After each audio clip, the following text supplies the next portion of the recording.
I saw my girlfriend's diary left open. What I read changed everything. I took photos and packed my bags and left. 2 days later, she walked into my empty apartment screaming my name. I, 29 male, am a creature of habit. I like my coffee black, my workspace tidy, and my life predictable. Maybe that's why I didn't see this coming, or maybe, looking back, I just didn't want to. My girlfriend Chloe, 27, and I have been together for 3 years. She's vibrant, spontaneous, the kind of person who convinces you to book a flight to somewhere you've never heard of at 2 a.m.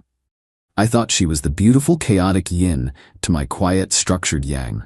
I loved her. I really, truly believed I did. This past Friday, she left for a spa weekend with her friends. She was rushing around, packing her bags, a whirlwind of perfume and frantic energy.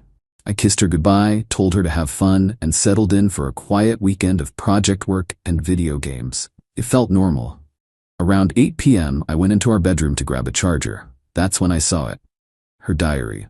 A beautiful leather-bound journal I'd bought her for our 2nd anniversary. It was lying open on her side of the bed, splayed open to a page she'd clearly just written in a hurry. My first instinct was to close it. I'm not a snooper, I believe in privacy, but a few words caught my eye. My name. And next to it, the name Marcus. Marcus is her ex, the one she swore was just a good friend, the one I was always told not to worry about. My stomach clenched into a cold, hard knot. I shouldn't have. I know every fiber of my being screamed at me not to. But I picked it up, and I read. It wasn't just one page. It was months of entries, a detailed chronological account of her entire double life, written in her neat, loopy handwriting. Liam is so wonderfully predictable, one entry read. He'll be working on his stupid design portfolio all weekend. Perfect time to actually have a real weekend with them. That spa weekend? It was a trip with Marcus. The photos of mimosas she'd sent me earlier were from a vacation they took last year. A quick reverse image search on my computer confirmed it. It got worse, so much worse. She wasn't just cheating. She was running a long con. And I was the mark. I was the stability phase. My decent-paying, stable job and my apartment, for which I paid about 70% of the rent due to my higher income, were a convenient launchpad for her. Marcus, a freelance entrepreneur, chronically unemployed, needed time to get his act together, and I was footing the bill for their waiting period. The real kicker was the financial endgame. I'd been saving aggressively for a down payment on a small house. I'd told her about it, excited, showing her listings, planning our future. She'd been so supportive, her eyes wide with feigned excitement. In the diary, she called my dream house the boring beige box. She wrote about how once I hit my savings goal in about 2 months, she was going to convince me to invest half of it, around $30,000, into a boutique marketing agency she wanted to start. An agency that, according to her diary, would be co-owned by Marcus. Liam's such a provider, he'll fall short, she wrote. He'll think he's building a future with me. Once the money is secured in a business account, Em and I can finally get our own place, and I can drop the dead weight. It's a flawless plan. There were details about my family. How she'd charmed my mother, who's been unwell, just to cement her position. She'd described my mom's illness as a convenient way to look like a saint. She mocked a heartfelt gift I'd given her, a framed print of the star chart from the night we met. She said she kept it in the closet and laughed about it with Marcus. I didn't feel rage, I didn't feel sadness. It was like a switch flipped in my brain. The world went quiet and sharp. All the little inconsistencies, the late nights at work, the secretive phone calls, it all snapped into focus with horrifying clarity.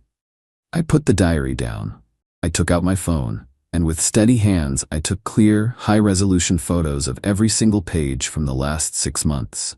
I made sure the dates were visible. I backed them up to my cloud drive, a separate, secure folder, and then to an encrypted USB stick. That diary was my artifact of truth, and I would not lose it. Then I started packing. Not everything, just the things that mattered. My clothes, my computer and work equipment, my grandfather's watch, the books I loved, the photos of my friends and family. I left her stuff, all of it. The expensive clothes I'd bought her, the jewelry, the furniture we'd picked out together. I left it all, for now. I packed my car methodically. I took a final look around the apartment that was once our home. It looked hollowed out, It felt like a stage set for a life that was never real. I drove to my parents' house, a 2-hour drive. I didn't call. I just showed up. My dad opened the door, saw my face and the duffel bags at my feet, and just nodded, a grim understanding passing between us. He helped me carry my things inside without a word. For 2 days I ignored her texts. The cute, miss you messages, the recycled photos of cocktails. Then came the "Are you okay? You're being quiet" texts. Then the slightly annoyed, "Liam, answer your phone." This morning, the panicked calls started. I let them go to voicemail. And then, about an hour ago, my old next-door neighbor, a kind old lady named Carol, texted me. "Young man, there is a woman screaming your name in the hallway outside your old apartment. Is everything all right?" I know Chloe. She wouldn't have used her own key. She would have expected me to be there, waiting for her like a lost puppy. Finding the apartment half empty, finding me gone without a trace, would have broken her script. My phone is blowing up with calls from her mom, her friends. I haven't answered. I'm just sitting here, drinking a cup of my dad's too strong coffee and getting ready for the next act. Because I know it's coming, and I'm ready. Update 1. The storm has made landfall. Thank you for all the support and advice. It's grounding to know I'm not overreacting. The screaming in the hallway was just the overture. After realizing I wasn't there, Chloe used her key. The sight of my half of the apartment being gone, my office stripped bare, apparently sent her into a full-blown meltdown. I finally answered her call last Tuesday. I had to set the first boundary. "Liam, where are you? What the hell is going on? Half the stuff is gone. My TV is gone." I noted she mentioned her TV, the one I paid for with my last bonus. The receipt is in my email. I kept my voice calm, level. "I moved out, Chloe." "Moved out? What are you talking about? You can't just move out. We live here. You were supposed to pick me up from the station." The sheer, undiluted entitlement was breathtaking. Not, "What's wrong?" but, "You have disrupted my schedule." "I read your diary," I said into the silence. It was like flipping a switch. The frantic anger vanished, replaced by a cold, sharp fury. "You went through my private things? That is a complete violation of my privacy, Liam. I can't believe you would do that. And I can't believe you were planning to defraud me of $30,000 and run off with Marcus," I replied, matching her cold tone. "I guess we both have our disappointments." The line went quiet for a full 10 seconds. Then came the gaslighting. It was a masterclass. She claimed I was twisting her words, that the diary was just fantasy, a way to process her feelings. She said Marcus was just a friend supporting her business dream, and I was being insecure and controlling. I just said, "I have photos of every page, Chloe, every single word." That's when her mom got on the phone. Apparently, the phone was on speaker. Mrs. Davison didn't yell. She used that disappointed, condescending tone that's always made my skin crawl. "Liam, this is incredibly immature," she said. "Whatever is in there, you need to be a man, come back, and talk it through." I was done. "There's nothing to talk through," I said. This is where I laid out the first real consequence. I spoke to the property manager this morning. I've given my official 30-day notice to vacate, as per our lease agreement. Since you are also on the lease, you have 2 options. Either you re-qualify for the apartment on your own income, or you also give notice and we are both out by the end of next month. Your choice. Chloe came back on the line, screaming, "You can't do that. I can't afford this place myself." "That sounds like a you problem, not a me problem," I said calmly. "Which brings me to your things." "What about my things?" she snapped. "Our lease is paid until the end of the month. I still have legal access to the apartment. Yesterday, while you were at work, I hired a moving company. All of your belongings, your clothes, your furniture, everything, have been carefully packed and moved into a 10 by 15 climate-controlled storage unit. A very nice one." The silence was profound. I could almost hear the gears in her head grinding, trying to process this deviation from her plan. "You did what?" "I'll send you the address and the key," I continued. "Just as soon as you pay me back for your share of the last 3 months' rent and utilities you forgot to pay, plus the cost of the movers and the first month of storage. It comes to $3,121.58. I'll text you a formal, itemized invoice. Once the money is in my account, the key is all yours." The sputtering began. She accused me of theft, of holding her property hostage. I just replied, "It's not theft, Chloe. It's collateral. You'll get your things back when you settle your debts. I hung up. The smear campaign started the next day, of course. Vague social media posts about escaping a controlling relationship. Marcus chiming in with supportive comments. It stung, I won't lie. For a moment, I wanted to burn it all down and post the diary pages. But that's not the plan. The plan is a slow, methodical dismantling. They think this is a messy breakup. They don't understand this is an audit. Update 2. The pressure is building, and their tactics are getting more desperate. First, the storage unit. Chloe and her mother did exactly what I thought they would. They went to the facility and made a scene, demanding access. The manager, a guy named Dave, called me as they were standing there. I could hear her mother in the background saying, "He stole her property." I calmly explained to Dave, "The unit is in my name and paid for by me. The contents are part of a civil dispute over a significant unpaid debt. Ms. Davison can have full access as soon as she settles that debt, or she can obtain a court order." Dave, who deals with messy situations for a living, was unmoved by their drama. He told them exactly that. "Ma'am, this is a civil matter. The contract is with Mr. Kent. I cannot grant you access without his written permission or a court order. If you continue to cause a disturbance, I will have to ask you to leave the premises." They left, but not before Chloe screamed that she was calling her lawyer. And she did. Her father hired one. I received a letter full of bluster and legal jargon, accusing me of unlawful seizure of property and infliction of emotional distress. It demanded the immediate return of her belongings and a payment of $5,000, or they would see me in court. They were trying to bully me, expecting me to fold. This was the push I needed to initiate Act 2. This was never about the furniture or the social media slander. It was always about the $30,000. In her diary, Chloe had named their target investor, Mr. Alistair Finch, a semi-retired old money angel investor known for his shrewdness and obsession with personal integrity.